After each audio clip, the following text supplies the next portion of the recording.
12-year-old Malia Ellis shot and killed along with her mother and a friend as they listened to music inside their car. Their murders, the latest in a series of shootings in the Phoenix area, which police are tonight calling the work of a serial killer. Malia's grandfather says the shooter was indiscriminate. Didn't care if it were little babies in the car. They just wanted to shoot somebody. Tonight, Phoenix police tell CNN they believe the same man has killed 7 people and wounded 2 others since March. Police released this composite sketch. The suspect, believed to be a white or Hispanic man in his 20s. He may have an accomplice. We have no prior known contact between our victims and our suspects. But police tell CNN they do know part of the killer's MO.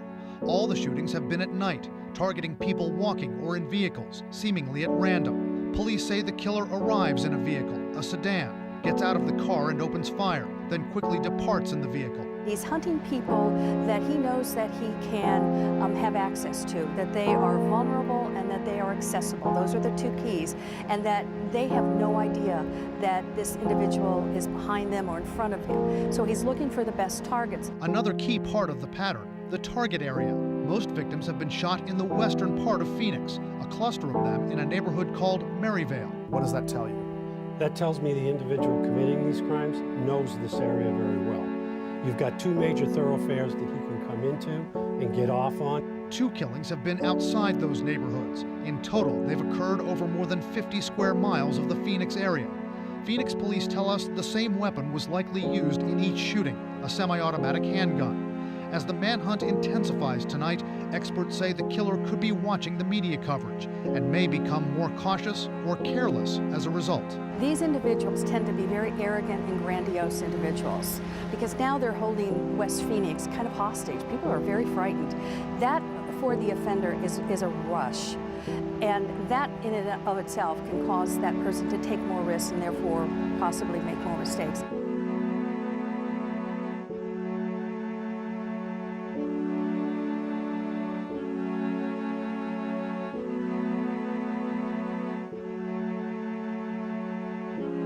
Craziness going on in Phoenix. There's a serial killer on the loose just shooting people randomly. All ages, all races, mostly in a particular neighborhood in Phoenix. I want to get the details from Rob Hunter from KFYI in Phoenix. He's following this closely. Good morning, Rob. Welcome to the Heidi Harris Show.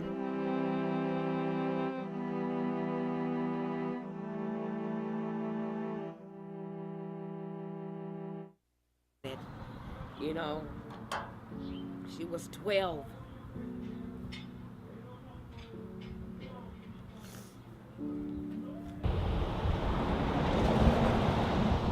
You know, they used to come out and sit on the stairs. They don't even sit on the stairs no more.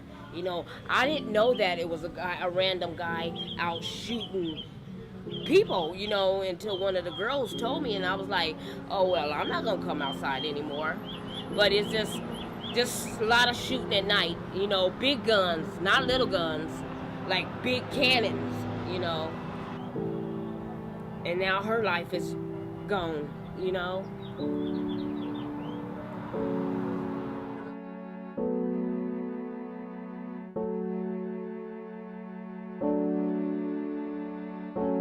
Thought it was like in the neighborhood, so we came outside and we're like, what the heck? So we just came to check on them, and Stephanie was at the wheel and she was just like this, so we thought they were asleep, like they fell asleep.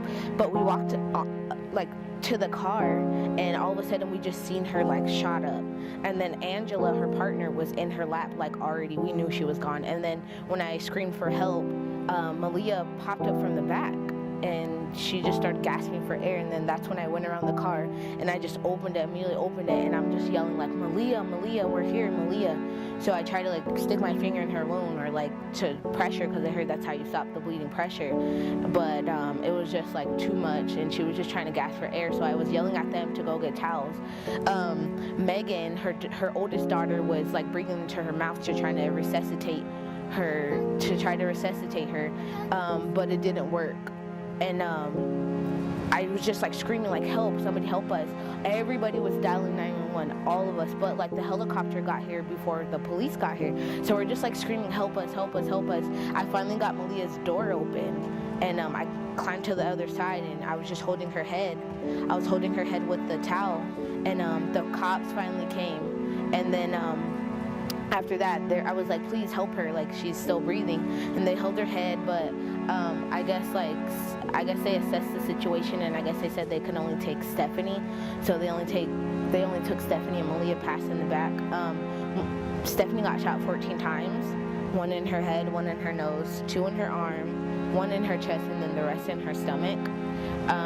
Her daughter did pass, and her partner did pass. She was the only one that survived. She's doing good. She's doing good. She's hanging on. But we just don't know why they did it. Like, they just came into the yard that didn't even belong to them and just shot up the whole car. God's gonna get you, because, like, you're just going around shooting people for no reason. Like, these people weren't bothering anybody. They do this all the time, just sit in the car, listen to music. Sometimes we even sit on the patio listening to music. So you not only took a daughter, you took a grandchild, you almost took somebody's mom, somebody's daughter, somebody's aunt. Like, we all loved her. They weren't bad. Both of them worked. Malia would have been 13 next month.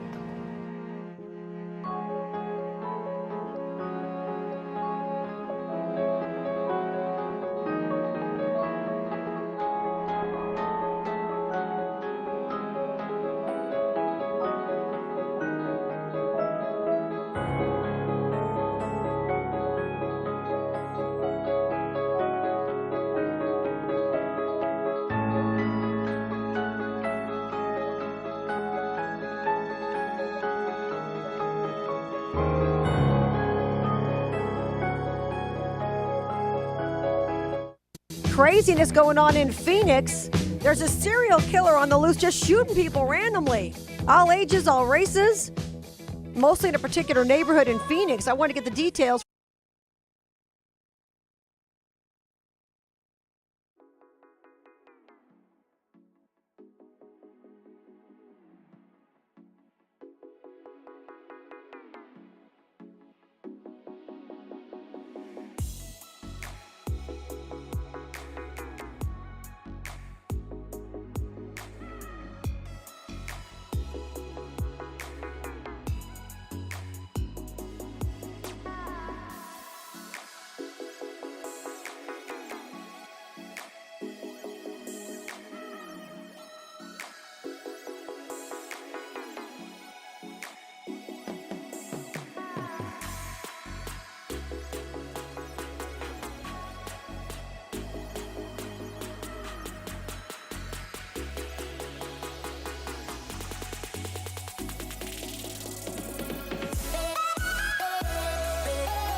Nagging at each other, it shouldn't even be like that, you know what I'm saying?